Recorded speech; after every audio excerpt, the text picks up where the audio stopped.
I'm Tracy Baxter with today's Record Newswatch. It's been a busy 24 hours for the town of Newburgh Police Department.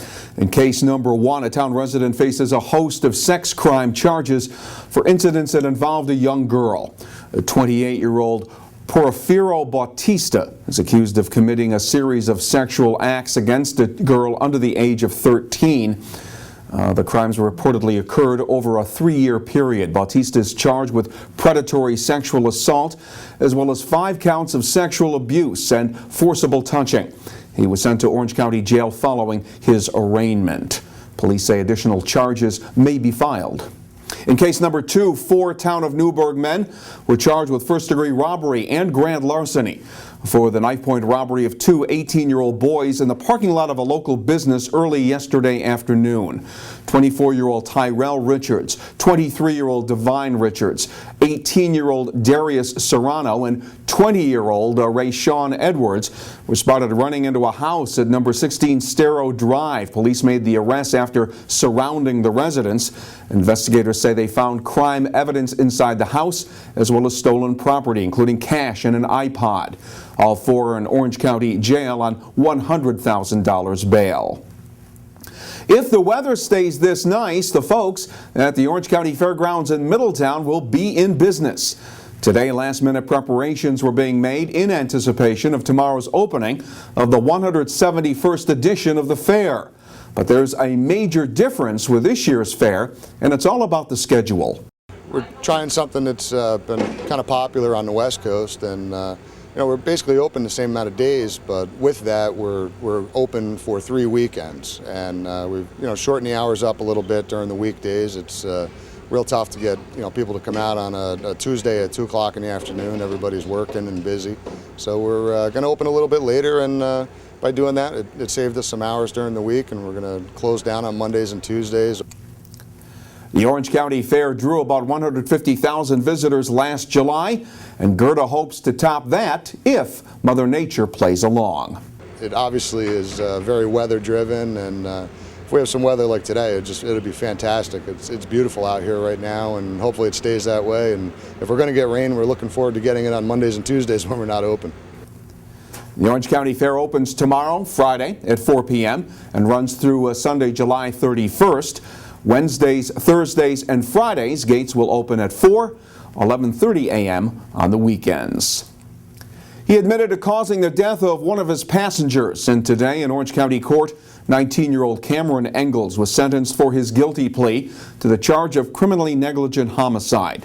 Engels was driving a car that veered off Crawford Street and hit a utility pole back in August of 2009 in the town of Crawford. The crash took the life of 17-year-old Tyler Kiles, a fellow Pine Bush High School student. Engels had told police he was driving too fast in a car with unsafe tires. He was sentenced to 6 months in Orange County Jail, 5 years probation, and 500 hours of community service. Elsewhere, 3 Ulster County men face felony assault charges for a shooting incident Monday in Kingston. 24-year-old Brian Jones of Connolly, 21-year-old Jeffrey Keith of Port Ewan, and 23-year-old Eric Moon of Kingston were arrested for the shooting of a 19-year-old woman and a 25-year-old man who were standing with a group of people outside a residence on Smith Avenue. Both are being treated at Albany Medical Center. Police say Keith is a member of the Bloods street gang and that Moon and Jones are so-called gang affiliates. All 3 have prior arrest records. Police don't believe the victims were the intended targets of the gunfire.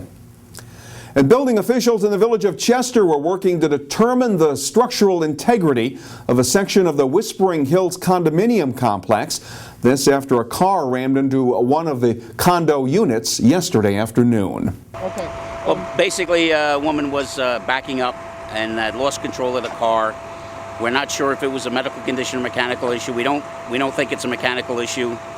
And she obviously lost control of her car, jumped the curb here, and crashed into the house. While emergency personnel were shoring up the damage, the condo resident arrived home and checked out the extensive damage. At least nobody got hurt and I wasn't home. That's all I can say. I hope she's okay. Police think the driver, a woman whose name was not released, may have blacked out because of a medical condition. She was shaken up but otherwise okay. Police were also checking to see if there were any mechanical problems with the car. No charges were expected to be filed. And an anonymous tip to the state's child abuse hotline led to the arrest of an Ellenville man on a felony rape charge. State police say 25-year-old Giuseppe Joe Cerise was having an ongoing sexual relationship with a 15-year-old girl. Cerise was additionally charged with endangering the welfare of a child and was sent to Ulster County Jail on $5,000 bail. He's scheduled to appear in Town of Wawarsing Court tomorrow. There's no rain in the forecast as we head towards the weekend. Good sleeping weather again tonight. And tomorrow will be sunny with temperatures in the mid-80s. Saturday will be mostly sunny, while the highs in the mid to upper 80s. Get a wrap up on all the day's events by picking up tomorrow's edition of the Times-Herald Record, and keep clicking back here at Record Online to stay on top of all the breaking news. For Record Newswatch, I'm Tracy Baxter.